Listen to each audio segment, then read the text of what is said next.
E aí, já parou para pensar que o maior museu do Brasil talvez não tenha paredes, nem seguranças, nem nada disso? Hoje a gente vai explorar uma herança que não fica guardada às sete chaves. Pelo contrário, ela respira, ela fala e, o mais incrível, ela vive bem aqui, entre nós. Vamos lá, pensa rápido. Quando alguém fala museu, o que vem na sua cabeça? Aposto que são corredores super silenciosos, peças antigas atrás de um vidro e aquela famosa plaquinha de favor não tocar, né? E tá tudo bem, essa é a imagem clássica. Mas e se eu te disser que um museu pode ser algo completamente diferente? Algo vivo? Olha só que potente essa frase do natalício do povo terena. Eu sou um museu vivo. Isso, gente, vira o nosso conceito de museu de cabeça para baixo.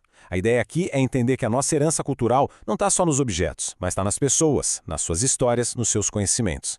É exatamente essa ideia que a gente vai desvendar hoje. Ok, para a gente entender esse museu vivo, a gente precisa primeiro dar uma olhada em como ele se organiza. A primeira grande galeria que vamos visitar hoje divide o patrimônio em dois tipos, o material e o imaterial. Os nomes podem até parecer complicados, mas acredite, a ideia é super simples. A definição oficial ajuda a gente a ter uma visão geral.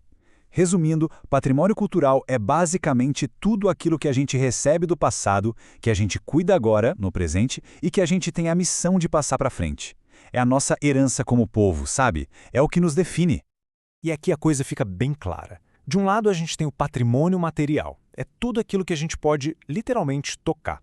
Uma construção antiga, um vaso de cerâmica, um manto de penas, uma ferramenta. São as provas físicas da nossa história. Do outro lado vem o imaterial, e é aqui que a mágica acontece. A gente está falando de danças, de rituais, das línguas e o mais importante de tudo, das técnicas e dos saberes. Você não consegue tocar num conhecimento, mas é ele que é a alma do objeto, entende? É o que dá vida à cerâmica, é o que dá sentido ao ritual. E essa é a pergunta de $1 milhão, não é mesmo? Porque, poxa, proteger um prédio antigo a gente entende como faz. Mas como é que se protege uma língua que está sumindo? Ou o conhecimento para criar um artesanato que só um grupo de pessoas sabe fazer? É um desafio gigantesco e super, super importante. E agora, para ver se o conceito ficou mesmo na ponta da língua, que tal um desafio rapidinho? Presta atenção na frase. O patrimônio imaterial inclui as festas, mas deixa de fora os conhecimentos por trás do artesanato. E aí, isso é verdadeiro ou falso? Pensa um pouquinho. É falso, com certeza. E entender o porquê disso é a chave para toda a nossa conversa de hoje. A grande sacada é a seguinte: o patrimônio imaterial é um combo completo. Pensa nas histórias contadas de pai para filho, nos rituais, no conhecimento sobre as plantas da floresta e, claro, nas técnicas de artesanato. A habilidade, o saber fazer uma cerâmica é um patrimônio tão valioso quanto o vaso de cerâmica pronto. Uma coisa simplesmente não existe sem a outra. Beleza, agora que a gente já entendeu os conceitos, vamos entrar na primeira galeria do nosso Museu Vivo. Preparem-se para conhecer as bonecas de Hit Shoko, um exemplo perfeito de como o material e o imaterial caminham juntos, de mãos dadas. As Hit Shoko são a prova viva disso tudo. Elas são muito, mas muito mais do que simples bonecas de barro.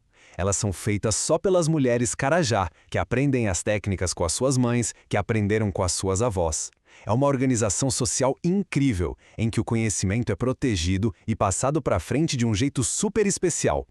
Cada boneca carrega a história, a visão de mundo e a identidade de um povo inteiro. E a importância disso é tão gigante que, em 2012, o modo de fazer as bonecas Rixocó foi reconhecido oficialmente como Patrimônio Cultural do Brasil. Percebe? Não é só a boneca, o objeto, mas o saber fazer que foi protegido. Isso fecha a ideia de forma brilhante. Cada boneca não é só um pedaço de argila moldado. É um ato de preservar a cultura, de ensinar às novas gerações e, acima de tudo, de resistir. É a transformação de um patrimônio imaterial em algo que a gente pode ver e tocar. Bora para nossa segunda peça em exposição? Essa aqui viajou no tempo e no espaço, literalmente. Vamos conhecer o sagrado manto Tupinambá. A história desse manto é uma verdadeira saga. Parece até filme. Ele foi criado aqui no Brasil séculos atrás, depois cruzou o oceano e ficou uns 300 anos longe de casa, guardado num museu na Europa. Mas, há pouco tempo, ele voltou. E esse retorno não é só a devolução de um objeto, gente. É a reconexão de um povo com uma parte essencial da sua memória. E se liga nos detalhes. Isso não é uma capa qualquer. É uma peça feita com milhares de penas de guará, uma ave sagrada, e era usada por líderes espirituais em seus rituais. Cada fibra, cada pena ali tem um significado profundo. É um verdadeiro tesouro de memória, um elo direto com o passado e um símbolo poderoso de resistência. Depois de ver esses exemplos tão marcantes, vamos dar um passo atrás e ampliar o nosso olhar. Porque a grande verdade é que a herança dos povos originários não está trancada em aldeias ou museus. Ela está por toda parte, inclusive no nosso dia a dia. Muitas vezes, essa influência é tão forte que a gente nem percebe. Pensa na nossa comida, a mandioca, o açaí, o milho. Pensa em palavras que a gente usa todo dia, tipo abacaxi, capivara, jacaré. Nos chás e remédios caseiros que vêm das plantas, ou até no hábito tão brasileiro de dormir numa rede.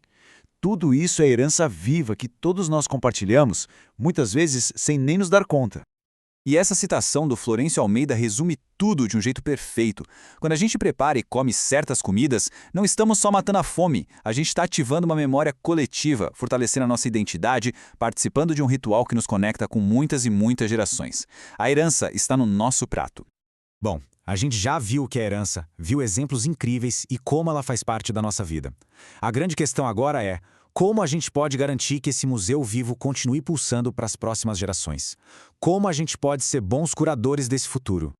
Preservar essa herança é, antes de mais nada, um trabalho de equipe. Começa lá na escola, com educação, valorizando essa diversidade desde cedo. Continua dentro de casa, com a conversa, conectando os mais velhos com os mais novos.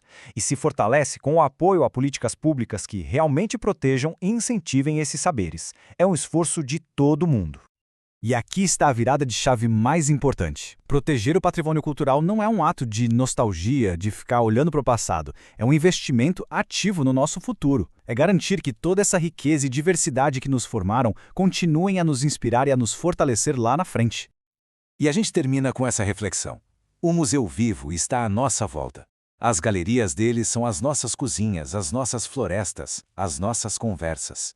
A pergunta que fica não é se ele deve ser preservado, mas sim, qual pedacinho dessa herança imensa e vibrante cada um de nós vai escolher para ajudar a cuidar e a passar adiante.